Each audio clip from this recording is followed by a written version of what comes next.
Hello, I'm Sebastian. Welcome to 9 Trees podcast. Today I will summarize and review the book. Surrounded by Bad Bosses and Lazy Employees by Thomas Erikson applies the behavior model made popular in the Surrounded by Idiots series to everyday frustrations at work. Instead of treating difficult colleagues as villains or labeling yourself as unlucky, the book frames conflict as a predictable mismatch of needs, communication styles, and expectations. Erikson focuses on two pain points most people recognize: managers who demotivate, micromanage, or disappear, and employees who seem resistant, slow, or disengaged. Using an accessible personality color framework, he explains why the same leadership behavior energizes one person and drains another, and how small adjustments in language, structure, and feedback can dramatically improve outcomes. The book is written for readers who want practical guidance rather than theory, including strategies for handling tense conversations, creating clearer agreements, and protecting your own performance when the environment is messy. Its overall promise is that you can succeed even when you cannot change other people, by changing how you read them and how you respond. I will give you key takeaways from this book. Firstly, using the color behavior framework to decode workplace friction. A central idea in the Surrounded by Idiots approach is that many conflicts are not about intelligence or effort, but about predictable behavioral preferences. Erikson organizes these preferences into 4 color categories, each with typical strengths, blind spots, and triggers. In a workplace, this becomes a practical map. Some people prioritize speed and decisive action, others prioritize relationships and harmony, others prioritize structure and rules, and others prioritize analysis and accuracy. The value of the framework is less about labeling and more about diagnosis. When a boss appears controlling, the underlying driver may be a need for certainty and reduced risk. When an employee seems lazy, the real issue may be unclear priorities, low psychological safety, or a mismatch between tasks and motivation. The book encourages readers to look for observable signals such as pacing, detail level, emotional expressiveness, and response to conflict. From there, you can tailor how you present information, request decisions, and set expectations. This topic matters because it replaces guesswork with a repeatable method.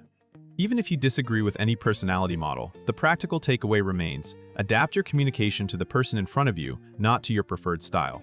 Secondly, recognizing bad boss patterns and responding without self-sabotage, Erikson focuses on the reality that a manager can be competent in some areas yet still create daily stress through habits like micromanagement, avoidance, favoritism, unclear delegation, or inconsistent standards.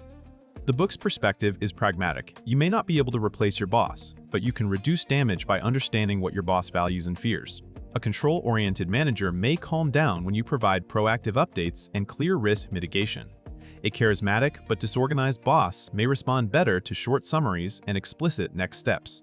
A conflict-avoidant boss may need you to frame issues as options and consequences rather than complaints. This topic also highlights the importance of boundaries. If you keep absorbing chaos without clarifying priorities, you train others to continue. The book pushes readers toward concrete behaviors like documenting decisions, aligning on definitions of done, and asking for criteria before starting work. It also suggests choosing the right moment and tone for hard conversations, and using calm, factual language that fits the other person's style. The overall goal is career protection, keep your performance visible, prevent rework, and avoid emotional spirals that make you less effective. Thirdly, motivating so-called lazy employees through clarity, fit, and accountability. The phrase lazy employees often hides multiple problems that require different solutions. Erikson's approach reframes low performance as a signal to investigate expectations, capability, motivation, and environment. Sometimes the employee is confused about priorities or receives mixed messages from different stakeholders. Sometimes the task requires a working style they do not have, such as heavy detail work for someone who thrives on rapid action or constant improvisation for someone who needs structure. Sometimes the issue is psychological, fear of criticism, lack of recognition, or low trust that effort will be rewarded. The book encourages leaders and peers to match communication to the person. Some people need direct goals, deadlines, and measurable outcomes. Others need a reason, involvement, and social connection to buy in. Others need a step-by-step plan and time to think. Alongside empathy, the book emphasizes accountability, make agreements explicit, define deliverables, and follow up predictably. This reduces resentment because expectations become shared rather than assumed. The practical benefit of this topic is that it offers alternatives to nagging. By combining clear standards with a personalized motivational approach, you can often turn apparent laziness into reliable contribution, or at least gather evidence for next steps when improvement does not happen. Fourthly, Communicating under pressure, feedback, conflict, and difficult conversations, workplace frustration usually escalates in moments of stress when people speak in shortcuts and hear everything as an attack. Erikson emphasizes that the same feedback can land as helpful or humiliating depending on timing, framing, and delivery style. In a color-based model, some people prefer blunt efficiency, while others need warmth and context, and others need evidence and logic. This topic focuses on adjusting your message so it is heard. For example, instead of saying you are always late, you can describe a specific impact, propose a process change, and ask for a commitment. Instead of accusing a boss of micromanaging, you can ask what information would help them feel comfortable giving more autonomy. The book also highlights common traps such as escalating emotion, over-explaining, or trying to win instead of solve. Readers are encouraged to prepare for key conversations by clarifying the outcome they want, the facts they can point to, and the concessions they are willing to make.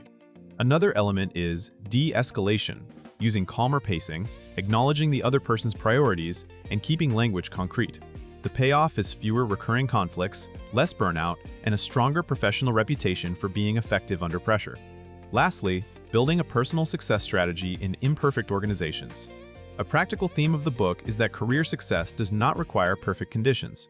Many organizations contain confusing structures, competing priorities, and a mix of great and frustrating personalities. Erikson's guidance supports a personal strategy that increases your influence without formal authority. This includes choosing communication channels that work, making your contributions visible, and creating microsystems that reduce chaos, such as regular check-ins, written agreements, and clear handoffs. The book also suggests focusing on what you can control, your preparation, your emotional regulation, and your ability to translate between different styles. When teams contain multiple behavioral types, someone who can bridge gaps becomes valuable. That might mean converting a visionary idea into a structured plan, or turning detailed analysis into a concise decision recommendation. This topic also addresses self-awareness. You can be the bad boss or the lazy employee in someone else's story if your style creates friction. By identifying your own default patterns and stress behaviors, you can prevent predictable mistakes such as dominating discussions, avoiding decisions, or over-polishing work. The overall promise is resilience. You can reduce daily irritation, strengthen relationships, and improve results even when you cannot redesign the company. In conclusion, this book fits professionals who feel stuck between poor leadership and uneven team performance, including new managers, project leads, and individual contributors who must collaborate across personalities. It is also useful for anyone who recognizes recurring conflict patterns and wants a more systematic way to respond. The benefit to your life is practical and psychological. Practically, you gain tools to clarify expectations, tailor communication, and handle difficult conversations with less drama. Psychologically, the framework reduces the sense of personal insult that often comes with micromanagement, avoidance, or underperformance. When you interpret behavior as a preference under stress rather than pure malice, you can choose responses that protect your energy and reputation. Compared with many leadership books that focus on ideals, this one is designed for messy reality. It does not assume you have the power to replace your boss or rebuild the culture. Instead, it offers a portable method you can apply immediately, whether you are dealing with a demanding manager, a disengaged colleague, or your own blind spots. If you want a straightforward behavior-focused guide that complements more traditional management advice, it is a worthwhile purchase.